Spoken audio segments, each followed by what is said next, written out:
मैं R.C. गुप्ता, प्राकृतिक चिकित्सक, देहरादून, उत्तराखंड। जो भी मेंबर इस वीडियो को देखेंगे वो इससे महसूस करेंगे कि अपने घर में रहकर भी आदमी कब्ज से दूर कैसे रह सकता है। सबसे पहले तो जो हम खाते हैं उस पर ध्यान दिया जाना चाहिए। जो हमने खाया यदि पका हुआ, कुक किया हुआ ही केवल खाया गया, ओवर ईटिंग करके लिया गया, खाने में ओवर ईटिंग हो गई, या टाइम बे टाइम खाया गया, या खाने को चबाया ही कम गया, खाने के बीच में पानी पिया गया, खाने के तुरंत बाद पानी पिया जाता है, तो कब्ज के ये कारण हैं। कब्ज एसिडिटी बनने के ये बहुत बड़े कारण हैं। इनको दूर करने के लिए इसके विपरीत करना होगा, माने शोधन क्रिया के माध्यम से आप इस कब्ज को ठीक रख सकते हैं।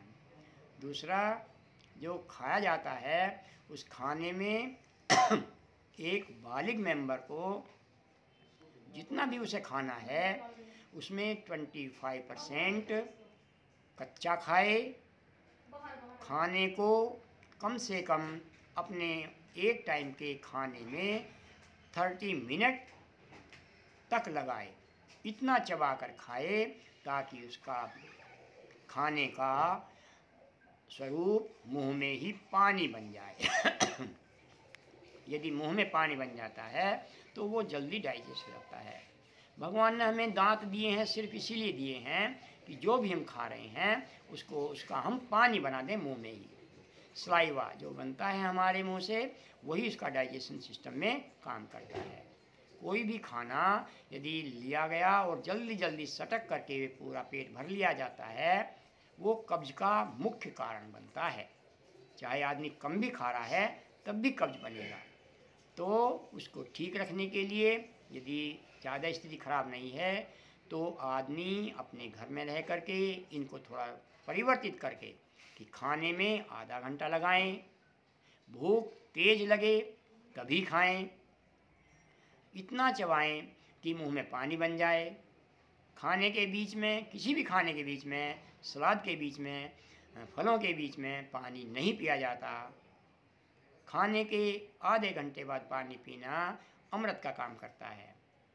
और कब्ज को दूर करने के लिए एसिडिटी ना बने तो इसमें मुख्य कारण एसिडिटी का, कब्ज का मेन कारण है चबा करके ना खाना, कम चबाया जाना ही हमारा मुख्य कारण इसका बन जाता है।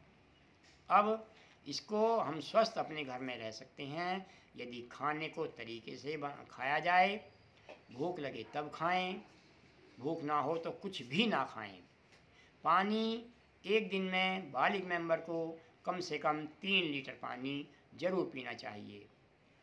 जाड़े हों, गर्मी हो, बरसात हो। गर्मी में 3.5 लीटर भी पानी पी लेगा तो कोई नुकसान नहीं होगा।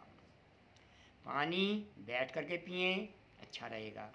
खाने में कच्चा सलाद जो बताया गया, यदि आदमी 25% कच्चा सलाद खाता रहे तो जल्दी बीमार वो नहीं होगा। माने 50 साल के बाद छोटी मोटी बीमारियां भले उसको आए, उससे पहले बीमारियां नहीं आएंगी।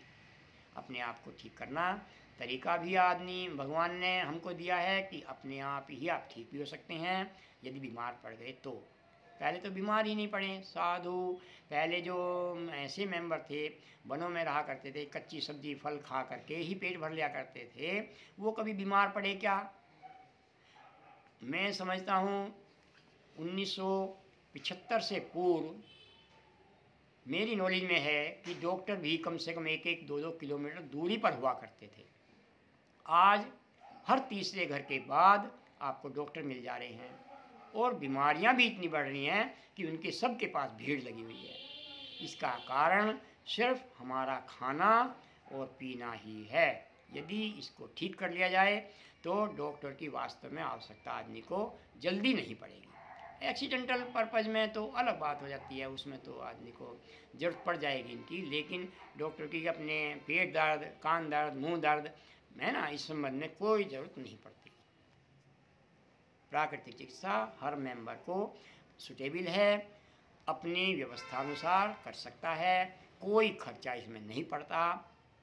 खाने में बताइए, खाने में आधा घंटा लगा दिया तो आपने किसका टाइम है यार, किसी का नहीं जाता।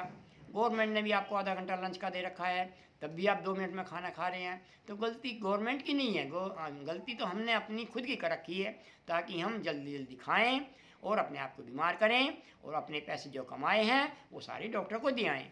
ये तो हमने खुद गलती कर रखी ना। इसको परिवर्तित करने के लिए इसे उलटना पड़ेगा। यदि उलटते नहीं है तो फिर वही स्थिति बन जाएगी, आदमी वैसा तो खूब कमा रहा है पर पैसा उसके पास जमा ही नहीं हो पा रहा बेचारे के, सब डॉक्टर के पास जा रहा है। तो इसको बचने के लिए खाने का तरीका चेंज करें, खाने में वो चीज़ खाएं जो हमारे फ़ायदे में है। बचने के लिए प्राकृतिक चिकित्सक होने के नाते, क्योंकि मैं 95 के बाद गोली नहीं खाया, आज तक गोली नहीं खाया, 95 में मैंने सीखा था। इससे पहले मैं भी खुद बीमार रहा करता था, तो उससे मेरे को ये प्रेरणा मिली कि आदमी यदि चाहे गोली ना खाना तो वो जिंदा स्वस्थ रह सकता है, मात्र खाने के परिवर्तन से। धन्यवाद।